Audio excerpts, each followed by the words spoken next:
L1 तो exam उसमें कोई पेपर आउट नहीं हुआ है। L2 का एग्जाम जो उसको निरस्त करके नए सिरे से सबको चांस मिल जाएगा, उसके अंदर कहने की गुंजाइश खत्म हो जाएगी। रीट लेवल 2 एग्जाम रद्द।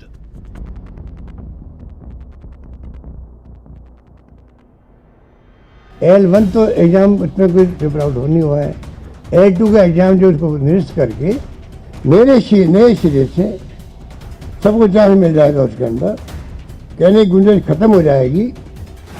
दोबारा होगी रीट लेवल 2 की परीक्षा।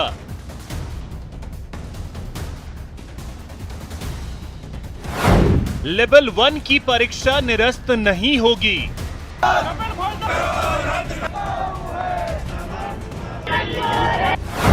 अब कुल 62,000 पदों पर परीक्षा।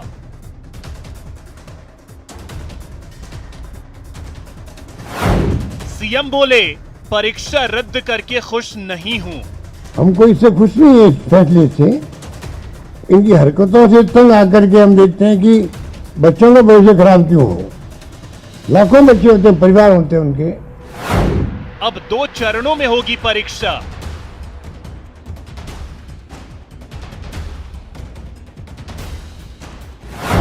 पहले पात्रता परीक्षा होगी, फिर विषयवार होगा एग्जाम।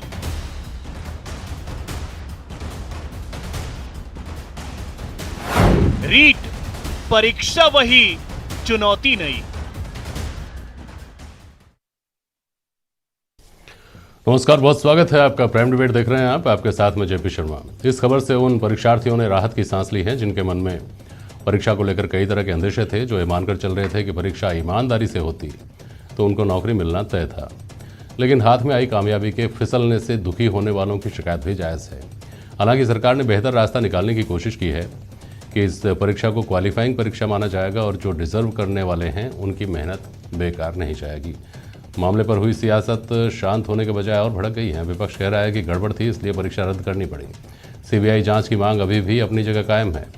विधानसभा सत्र शुरू होने जा रहा है। ऐसे में रीट पर पिछले हफ्ते 2 हफ्ते में सदन से बाहर हुई कश्मकश हाउस के फ्लोर पर भी बहस के केंद्र में होगी, यह तय है। ऐसे में सरकार के सामने किस तरह की चुनौती है और परीक्षा रद्द कर दिए जाने की घोषणा के बाद विपक्ष के पास इस मुद्दे को जिंदा रखने की चुनौती कितनी बड़ी है, आज इस पर बात होगी इन सवालों के जरिए कि रीट रद्द करना देर आयद दुरुस्त आयद है क्या? सरकार को क्यों चुनना पड़ा परीक्षा को रद्द करने का विकल्प? और जो विद्यार्थी सफल हो गए थे उन अभ्यर्थियों की निराशा का क्या होगा?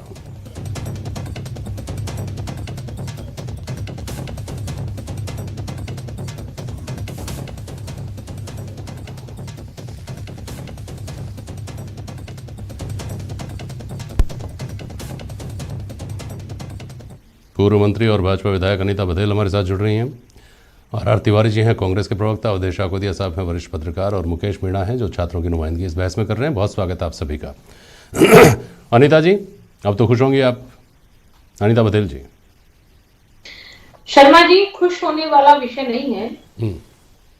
बार बार ये कहा जा रहा था कि 16 लाख अभ्यर्थियों ने प्रवेश परीक्षा दिया है, रीट परीक्षा दिया है जी, और इतने सारे लोगों के पास रीट का पेपर पहुंच गया कि एसओजी अभी तक भी छानबीन में लगी है कि किस किस के पास वो रीट का पेपर पहुंचा। अभी भी ये कंफर्म नहीं है कि कितने लोगों के पास रीट का पेपर पहुंचा है।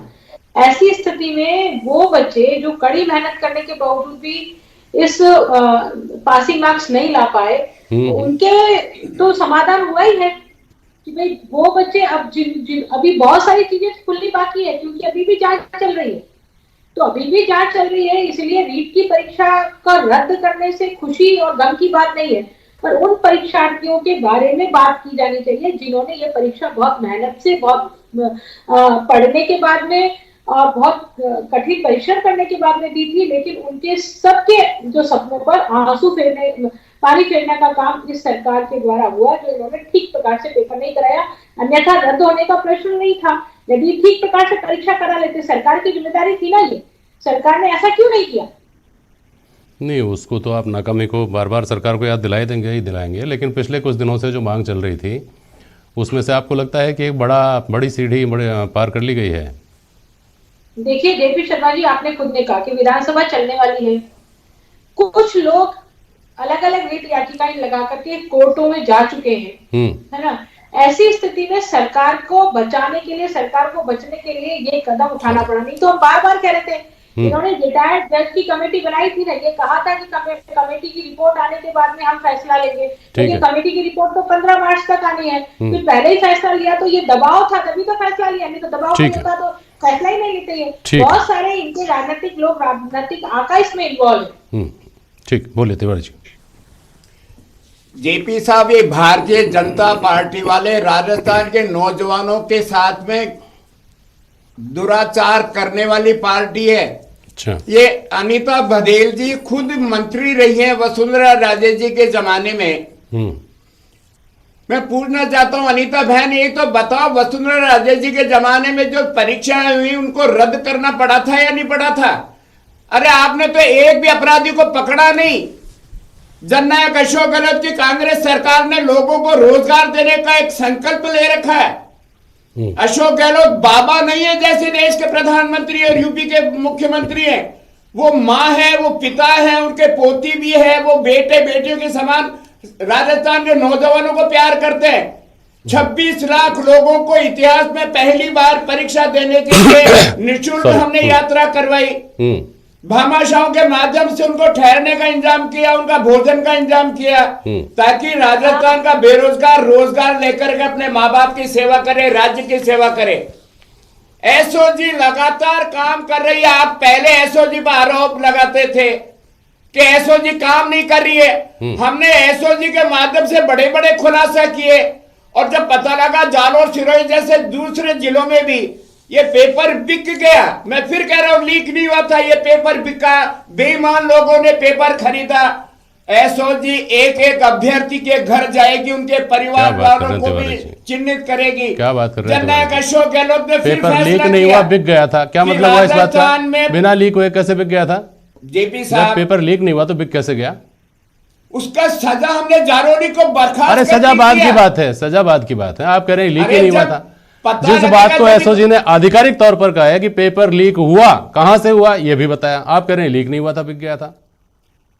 अब आप इसको तकनीकी भाषा में कुछ भी कहते हो। राजस्थान के जननायक ने फिर कहा है कि रीट लेवल प्रथम में जो 15,500 अभ्यर्थी पास हुए उनको हम रोजगार देंगे, और रीट लेवल 2 में बेईमानी हुई है, हमने उसको रद्द कर दिया। लेकिन फिर संवेदनशील मुख्यमंत्री ने कहा है अगर किसी बच्चे की आयु में कहीं कोई बढ़ोतरी हो जाती है तो उसको हम इसमें शामिल करेंगे, उनको उम्र के हिसाब से। नहीं, देखिए ये जो आज फैसला हुआ है, इससे बेहतर शायद कोई विकल्प और नहीं निकल सकता था, उस पर मैं बाद में आऊंगा। अवधेश को दिया, लेकिन मैं फिर कहना चाहता हूँ जेपी साहब, एक बात और कहना चाहता हूँ। 32,000 बच्चों को नौकरियां देने का संकल्प जो जननायक ने किया था, फिर उन्होंने दिल बड़ा किया। अब उन्होंने 62,000 बच्चों को नौकरी लगाने की बात की है। राजस्थान के जननायक ने राजस्थान के बच्चों के लिए द्वार खोले हैं, पिटारा खोला है बच्चों को मुकेश मीणा देने का। भारतीय जनता पार्टी वाले तो कुछ नहीं कर पा रहे थे। मुकेश मीणा अब तो इस बात से संतुष्ट हैं? एक मिनट आता हूँ अनीता जी आपके पास। मुकेश मीणा इस बात से संतुष्ट है ना कि जो आप लोगों की मांग थी परीक्षा रद्द की जाए, और परीक्षा कुछ छात्रों की मांग थी कि पद बढ़ाए जाएं, दोनों ही मांगे पूरी हो गई हैं? मुकेश मीणा। न्यूज 18 की टीम को धन्यवाद देता हूँ बेरोजगारों की आवाज को सुनने के लिए। और सर, हमारी मांगे क्लियर थी कि पेपर लीक हुआ है तो उसको पेपर को रद्द किया जाए। और सर, जो भी इन्होंने जो कार्य किया ये अधूरा कार्य है। पूरा कार्य तब होगा तब इस घोटाले की सीबीआई जांच होगी, क्योंकि कहीं ना कहीं सरकार अपने जो नेता और मंत्री है उनको बचाने का कार्य कर रही है। अगर ये सीबीआई जांच नहीं होती है तो सर कैसे पता लगेगा जो इस घोटाले में जो मंत्रियों के नाम आ रहे हैं। खुद बीपी जारोनी जी ने कहा है, काम तो भाजपा के लिए छोड़ दीजिए ना, ये काम तो विपक्ष के लिए और सरकार के लिए छोड़ दीजिए। आप तो इस बात की मांग करिए कि अगर इस परीक्षा में कोई अनफेयर मीन्स का उपयोग हुआ है तो उन लोगों को पकड़ा जाए, आगे जो परीक्षाएं हो उसमें सुनिश्चित किया जाए कि किसी तरह का लीकेज नहीं हो। आपका तो कंसर्न यहीं तक है ना?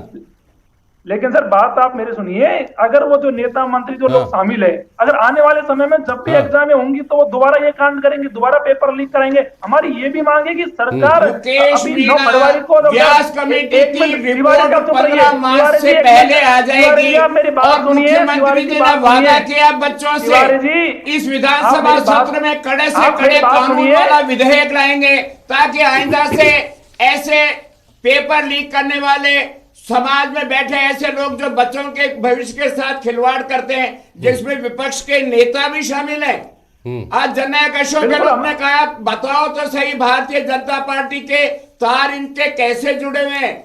ये किरोड़ी लाल जी मीणा ने आज एक उद्घाटन किया था, सुभाष गर्ग के पीएसओ के परिवार में पास हो गए।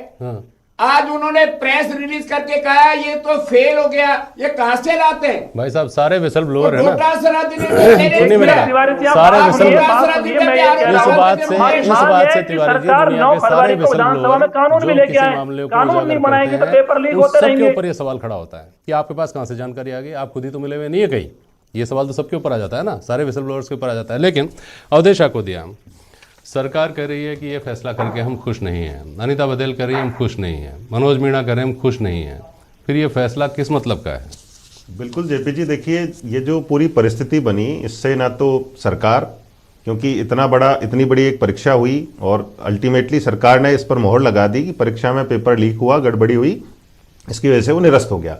विपक्ष इसलिए खुश नहीं है कि इतना बड़ा मुद्दा इतने समय बाद हाथ में लगा और निरस्त करने के फैसले के बाद अब जिस तरह से जिस इंटेंसिटी घेराबंदी कर सकती थी सरकार की, चाहे वो विधानसभा सत्र हो, चाहे अलग अलग जगह प्रदर्शन करके हो, वो विपक्ष नहीं कर पाएगा। लेकिन सबसे ज्यादा दुखद स्थिति उन परीक्षार्थियों के साथ है जिन्होंने कई साल की मेहनत करने के बाद ये परीक्षा दी थी, जिन्होंने अच्छे अंक हासिल किए, लेकिन जिन लोगों के पास पेपर पहुंचा, जहां से पेपर लीक हुआ, पेपर पहुंचा, उन्होंने परीक्षा दी और बिना तैयारी के जो अच्छे अंक लाए, उनको पकड़ने की जगह उनकी सजा मिल रही है उन परीक्षार्थियों को जिन्होंने मेहनत करके परीक्षा दी। तो सबसे ज्यादा बुरा उनके साथ हुआ है।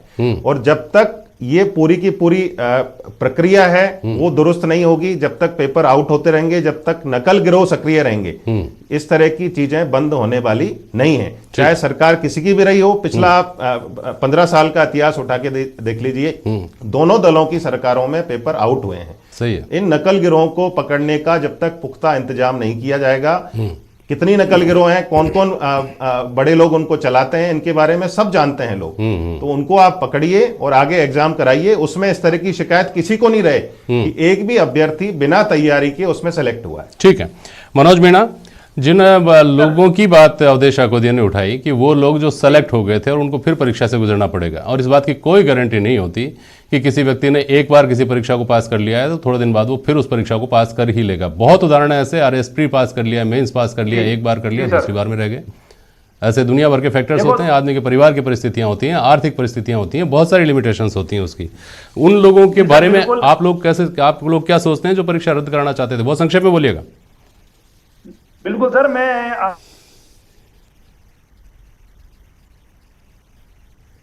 तो फर्जीवाड़े के कारण से उनको अगर जॉब मिल जाती तो हो सकता है कुछ लोगों के नंबर आ रहे होंगे, लेकिन सर मुझे उम्मीद है जिसने ईमानदारी मेहनत से एग्जाम दिया वो दोबारा नंबर लेंगे।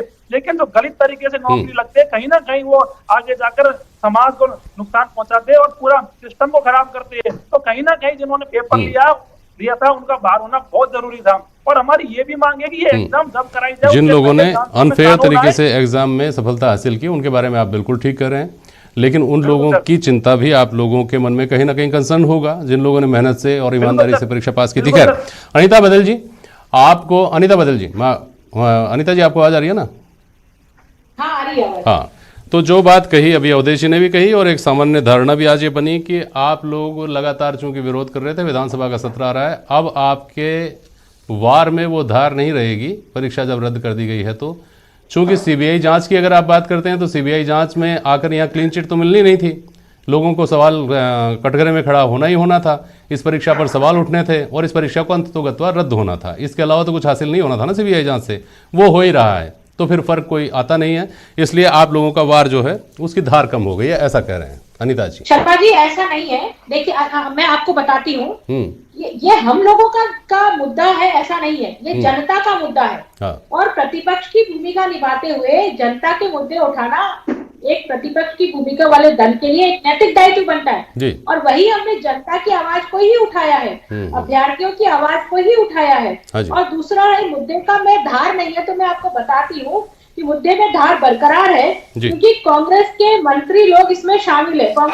ठीक, अरे सुनिए तिवारी जी वो सबूत ले लीजिएगा बाद में, मैं सवाल करूंगा आपसे, उसका जवाब दीजिएगा, समय बहुत कम है। ऐसी स्थिति में मुझे बताइए कि फिर सीबीआई जांच को क्यों नहीं माना? ठीक है, आपका वही स्टैंड बरकरार है आपकी पार्टी का, सीबीआई जांच इसकी होनी चाहिए। तिवारी जी मुझे तो ये बताइए, अब बहस हो गई, राख रही हो, अब बात ये बताइए कि आगे जो परीक्षा होगी वो परीक्षा इस परीक्षा से कैसे अलग होगी कि उसके बाद फिर परीक्षा की जरूरत नहीं पड़ेगी? आज आपने मुख्यमंत्री को सुना होगा जेपी साहब, उन्होंने कहा कि केंद्र की कांग्रेस की जब सरकार थी उस समय एक पद्धति लागू थी, पहले योग्यता परीक्षा पास करनी पड़ेगी तब आपको फाइनल परीक्षा देनी पड़ेगी। ये पैटर्न तो आपने अशोक गहलोत जी ने कहा जो हमारा पैटर्न था वापस ला रहे हैं, तो पहले आपको पात्रता परीक्षा पास करनी पड़ेगी फिर फाइनल परीक्षा देनी पड़ेगी।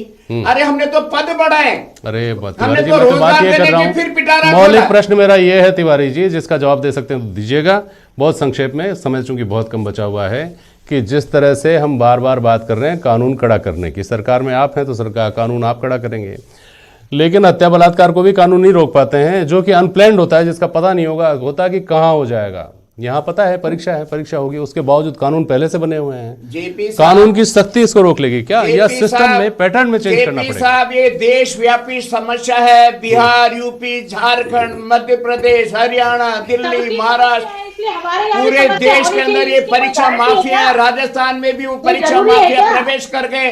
लेकिन फिर राजस्थान के जननायक ने आज फिर प्रेस के सामने संबोधन में कहा राजस्थान की सरकार कड़े कानून ला रही है। आपने पहले बार कभी देखा है क्या कि परीक्षा का पेपर जिसने निकाला चोरी करके, हमने उसकी बिल्डिंग को बुलडोजर से तोड़ दिया? ये सख्त कानून को दर्शाता है, पहला कदम हमने उनकी बिल्डिंग को तोड़ा है, हम सख्त कानून लाएंगे। राजस्थान के नौजवानों को भारतीय जनता पार्टी का टूल नहीं बनने देंगे। राजस्थान के नौजवानों को भविष्य के साथ में ये बेरोजगारों के नाम पर अपनी सत्ता काबिज करना चाहते हैं। इनके भारतीय जनता पार्टी के राज्य के अध्यक्ष ने तो खाना खाने के लिए कह दिया, मैं खाना ही तब खाऊंगा जब मुख्यमंत्री बनूंगा। सत्ता के लालच में बेरोजगार नौजवानों को टूल बना रही है भारतीय जनता पार्टी। विधानसभा सत्र की शक्ल जैसी होगी, उसका जो पहले अंदाजा लगाया जा रहा था उससे अब कैसे अलग होगी? जेपी जी देखिए, हर सरकार को अपनी छवि की चिंता होती है, क्योंकि अल्टीमेटली उसको एक पॉलिटिकल पार्टी ही चला रही होती है। तो इस तरह के मुद्दे जहां पर सरकार को लगता है कि उसकी घेराबंदी हो सकती है, उनसे कम से कम विधानसभा सत्र में तो दूर रहने की कोशिश करती है। अब ये जब ये इस मामले का आज परीक्षा निरस्त होने के बाद पटाक्षेप हो गया है, तो जैसा आपने ठीक कहा, बीजेपी के वार में उतनी धार नहीं रहेगी जितनी पहले हो सकती थी। तो एक बड़ा मुद्दा था जिसका पटाक्षेप आज हो गया है। भारतीय जनता पार्टी कोशिश करेगी कि सीबीआई जांच की मांग को लेके मंत्रियों के ऊपर आरोप लगा के सरकार को घेरा जाए, लेकिन उस घेराबंदी का उतना जोर अब नहीं रहेगा जितना पहले हो सकता था। बहुत शुक्रिया अवधेश जी, और बहुत शुक्रिया आप सभी का आज प्राइम डिबेट में शामिल होने के लिए। आज के लिए बस इतना ही, नमस्कार। नमस्कार।